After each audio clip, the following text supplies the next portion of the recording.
The first half an hour will be when Zairil talking to us about his title, followed by Q&A.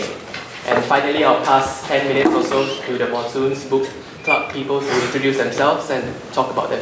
Okay. Do you want me to do it? Yeah. All right. Yeah, you can start. Okay. Assalamualaikum. Good afternoon. Can everyone hear me? Yes. Yeah, no problem. Okay, firstly, I'm very happy to be back here. It's been 10 years, actually. Didn't realize it's been that long. I actually studied here in 2005, so that's 10 years ago. So it's good to be back here. Nothing has changed. Just like London never changes. Very happy, of course, to see all of you. I know it's basically school holiday. We didn't really expect many people. I think considering the sort of circumstances, it's quite a good crowd. Thank you to Roger, who was my intern during his school summer break, and who is now assisting me on various things. And also the Monsoon Book Club, everyone else for coming. Well, here to talk about Malaysian politics is always very interesting. I was just in Germany for a week, and it was a group of us from Southeast Asia, 3 Malaysians and 2 from Thailand, all from research institutes. We went to Germany on the invitation of the German government to learn about research institutes there in Germany.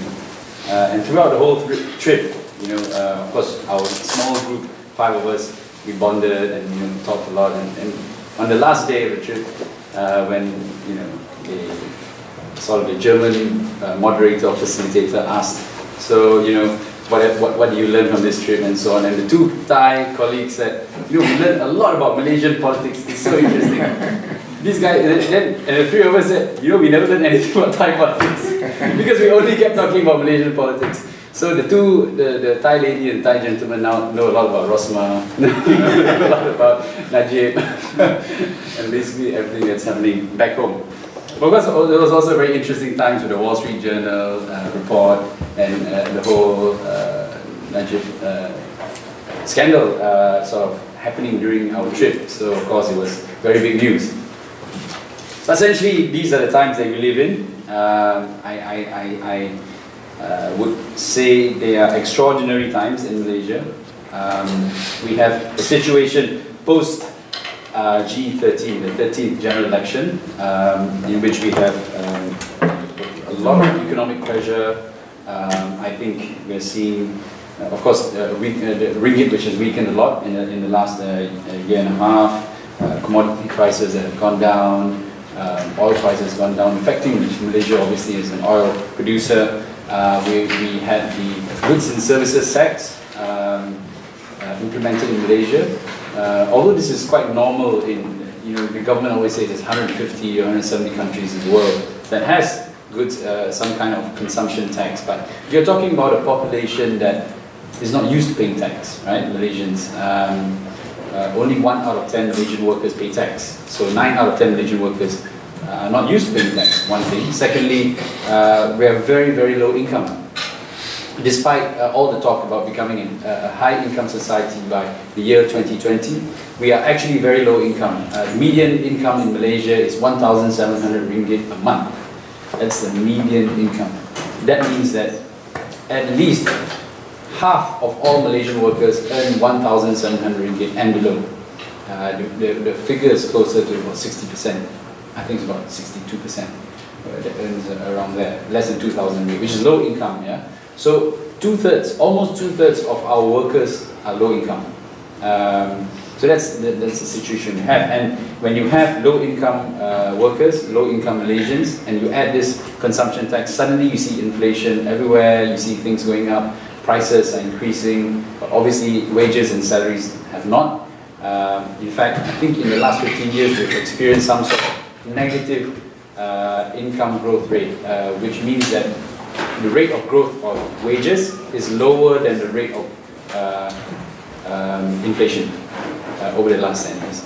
So it's very trying times. Then on top of that, I think essentially the problem with the GST is that the government had no legitimacy to implement the GST, in the sense that when the people suddenly see a new tax imposed on them, and they look at the government that's implementing it, and they see, look, this government is, it's full of scandals, 1MDB, Port Klang, just billions, NFC, National Feedlot, and you hear of all these financial scandals, you hear how money is used to bail out government companies, Tabung Haji, Mara, and so on and so forth. So that, I think, feeds into the anger.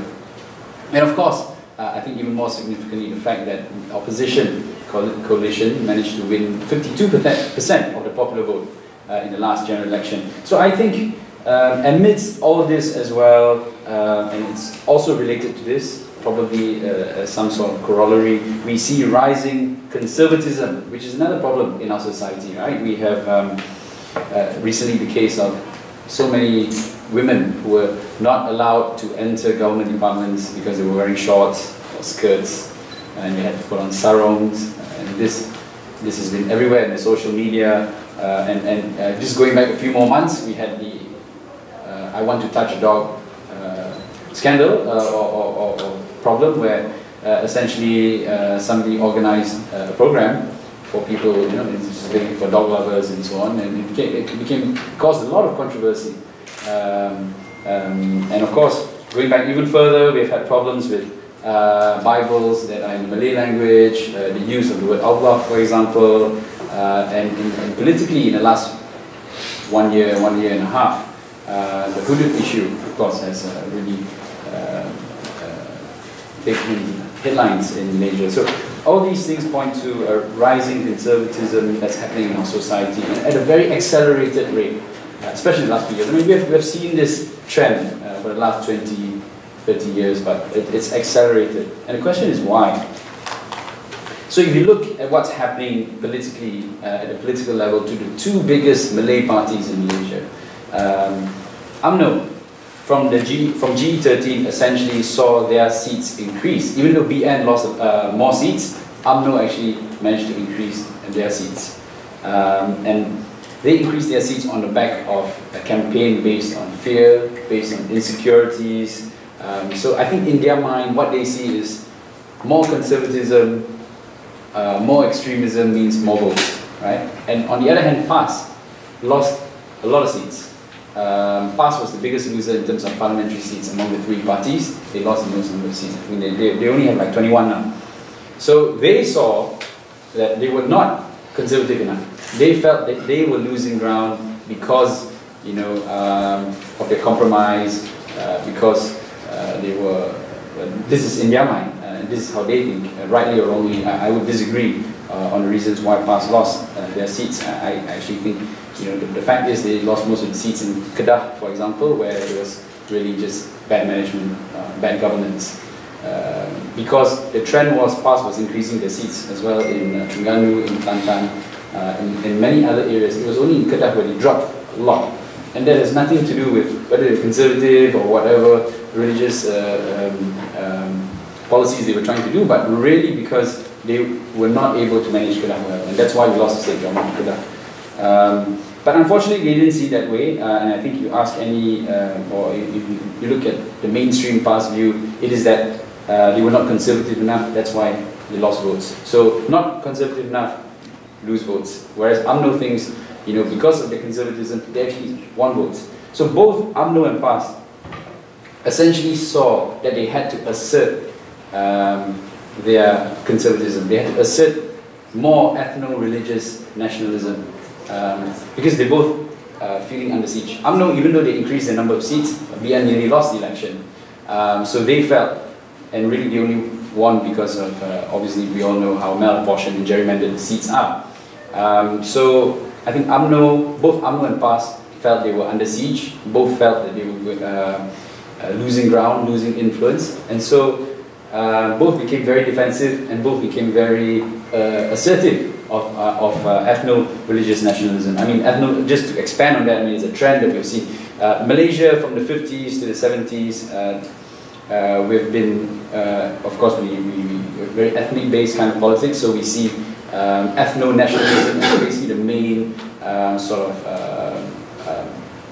body for identity politics. But of course, in the late 70s, there was the Islamic Revolution in Iran, and a lot of that influence came to Malaysia. A lot of students at the time were studying in the Middle East and got involved, and there was the rise of ABIM and other Islamist movements which threatened and UMNO's influence on Malays. So which is why Dr. Mahathir especially reacted by co-opting, taking over, strengthening state control and state capture over religion. So in time, ethno-nationalism transformed into ethno-religious nationalism in Malaysia. And this is what we have today.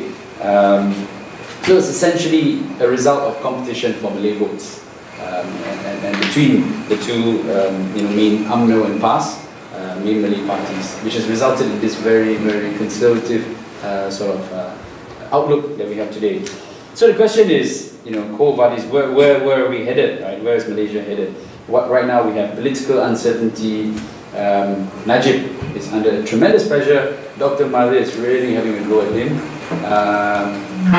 Of course, even the Wall Street Journal article, people are saying, it's all Dr. Mahathir, action job, and so on and so forth. So it's going to get more and more uncertain. Economically, things are very tough for Malaysia, I explained just now. And at the same time, obviously, because Malaysia is a country where the ruling parties also control the media, all the mainstream media, essentially the printed media, television networks, they're all controlled and owned by the government. So obviously, whatever agenda the ruling party has, is carried over by their media outlets. So because they have been pushing very deep and strong ethno-religious nationalism, that comes out in the papers as well. That's why you look at Utusan, you look at TV3, it's a very chauvinistic agenda, and so on and so forth. So all these things contribute to social tension as well, and as a result, you've got a leadership crisis in both parties, right? Both in UMNO and in PAS. And this has never happened before in the history of our country, where the two largest Malay-based parties are both having leadership crisis at the same time. So of course, UMNO, we all know Najib under siege from Mahathir, under siege from the more right-wing elements in UMNO. Perkasa is also attacking Najib, the Hawks, the other Hawks. And as a result, we've seen Najib now backtracking on a lot of the reforms which he promised. Because when he first came to power in 2009, promised everything, right? Promised the moon, to remove Sedition Act, which he did, and then later he replaced it with two new laws, which essentially does the same thing. The Sedition Act, which he also promised to repeal, but then strengthen instead. So this is actually Najib backing down to right-wing pressure in his party. At the same time, you have PAS undergoing, tremendous crisis at the leadership as well. We've all seen the result, what happened in Muktamar last month. Essentially, the ulama clean sweep, all the progressives in PAS have been wiped out. And so, you're looking at almost a situation of where the two largest Malay parties in Malaysia are heading towards some kind of implosion, each imploding on its, on their own.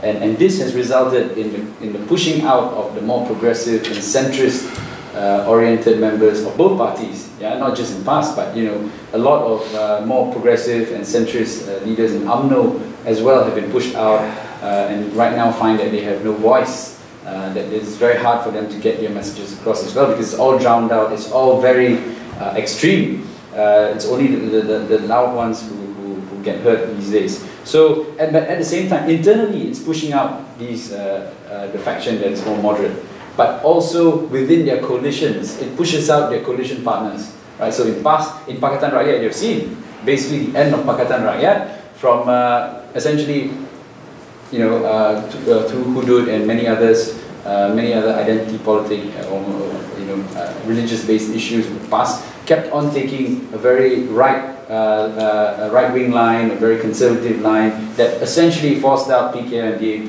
and basically resulted in the end of the coalition. Whereas in the end, I think also the coalition partners. You know, although most of them just keep quiet because they really can't say much, but they are also feeling the pressure.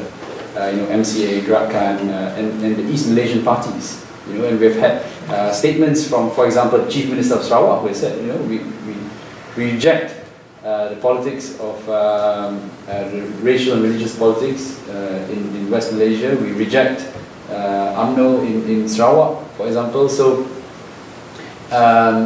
so this is obviously causing a lot of tension internally, but also within the coalition. Yeah, and in fact, even in the general public, for BN, actually, these numbers actually will only be published next week. So I'm not supposed to be quoting, telling you the exact number, but if you want to quote me, just say it's very, very bad numbers. But essentially, the numbers for the government is now the worst that we have ever seen. It is even worse than George Bush in his second term. The numbers for what? Popularity rating. So the approval rating of the government is now 27%. This is the lowest we've ever seen. If we have an election right now, it will be a landslide. And Ben will be releasing these numbers. So I mean, if possible, because he is not, if you're going to publish this article, then just don't quote the exact number. Let Ben do it on Monday or Tuesday when he gets back to Malaysia. So essentially, we're looking at these kind of numbers, very low, in the 30s, 20s, 30s. This kind of approval rating, which is very bad. This is George Bush's number in the second term, in his second term, after the war, after everything else, you know, when America's already tired of George Bush. This is exact numbers for BN right now in Malaysia. So, you know, what's going to happen? Are we seeing the end of Pakistan Raja? We've already seen the end of Pakistan Raja. Are we going to see the end of BN as well? If this trend obviously carries on, continues, the next GE, BN will lose. I mean, with these kind of numbers, there's no way you can win. So, what can we expect out of this? I mean, what is the likely outcome from such a situation? I mean, can we see an UMNO-PAS coalition? I actually think that's very, very improbable, despite the fact that now, I know a lot of PAS leaders have now warmed up to UMNO. Harun Din, for example, is defending Najib over the 1 MDB money going into his account. This is so incredible, but is an UMNO-PAS coalition something that is possible? I personally don't think so. Firstly, because it'll go nowhere. You know, because you don't have the numbers. If it's just UMNO and PAS, you just don't have the numbers. And it's almost zero sum as well. If PAS loses a seat, it's because UMNO wins the seat. You know? And if PAS manages to add seat, that's because UMNO loses a seat. They're in direct competition with each other. So there's no way they can obviously make enough majority. Then if you want to add the other component parties, put MCA, Gerakan, and even the Sabah Sarawak parties, except PAS in Barisan Nasional. So that's another big question. I don't think so as well, right? So I think such a situation is extremely, and if it does happen that UMNO and PAS merges at the national level, or at least in the whole country, then it will be very polarizing, extremely unsustainable. There's no way you could ever, you know, carry on government that way. So I think actually, that there is this leads to a very interesting situation in Malaysia, and this is where I'm going to get to the meat of my talk today. I think there is now a possibility of a new landscape emerging. May not emerge by itself, but I think there is opportunity for us to push for this new landscape. Essentially, I think we're in a period of transition. That's why it's very painful. That's why Malaysia is just, you know, we all think Malaysia is going down the drain and it's getting worse and worse, and it's the craziest time, because it is the craziest time in our country's history, post-independence, essentially because it's a period of transition. I mean, we are essentially Indonesia in 1994, where the people are very angry, approval rating is very low, there's a lot of tension, and of course in 1997 we saw a revolution and Suharto losing power. So we are sort of in that kind of situation right now, and it's a tinderbox in Malaysia. So I think that 3 years away from the next general election, I think it would be very, very interesting. And if you look at Indonesia's experience, of course, we're not exactly the same, but what happened after 1997? You saw a very centralized country, because everything was controlled by Suharto, broke up, right? It became decentralized. It was chaotic for the first 5 to 10 years, but today, I think Indonesia is doing very well. They've managed to, because periods of transition are always painful. It's always painful because when you have regimes that have been there forever, they lose power, some of them don't want to go, they find ways. Then you have the phenomenon called the deep state, where essentially structures that have been there for a long time, the civil service, the military, the police, for example, do not cooperate, and so on and so forth. But today you look at Indonesia, and it's very healthy and thriving, multi-party democracy. Of course, they've got all their problems as well. It's not easy to manage almost 200 million people. But essentially, a lot of the foundations for a more democratic space is there now.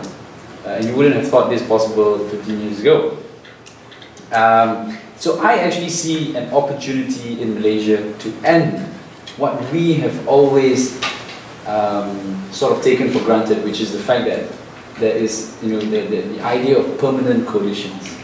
So Barisan Nasional is an example of a permanent coalition. It's unlike other countries where coalitions are usually for a specific term, right? Parties get together, they have a compromise, and so on and so forth. But in Malaysia, it's permanent. So Barisan Nasional is Barisan Nasional, and everyone expected Pakatan Rakyat to also be like Barisan Nasional. But to me, the idea of permanent coalitions is extremely unnatural because it assumes and also enforces the idea that regions, cultures, and races and so on are all monolithic and homogeneous, which is furthest from the truth, right? Furthest from the truth. The interest of a Sarawakian is not the same as the interest of a Penangite or a Johorian, or a Kelantanese. And the problem of having two permanent coalitions or having the concept of permanent coalitions is also very polarizing. It's a you're with me or against me sort of arrangement. It's black and white. There's really very little pragmatism, and which results in very hateful, very extremist kind of politics, which we have seen in Malaysia. And the other problem with this concept, right, is also very centripetal. Everything is veered towards the center. It's all centralized, yeah. And this is in both coalitions we've seen. Barisan Nasional, of course, it's UMNO dominated, and it's not just UMNO dominated. It's UMNO dominated in the center. It's UMNO dominated even in states where UMNO is not a chief minister. Don't forget Penang. Okay, Penang has always had a Chinese chief minister. But even when Gerakan was chief minister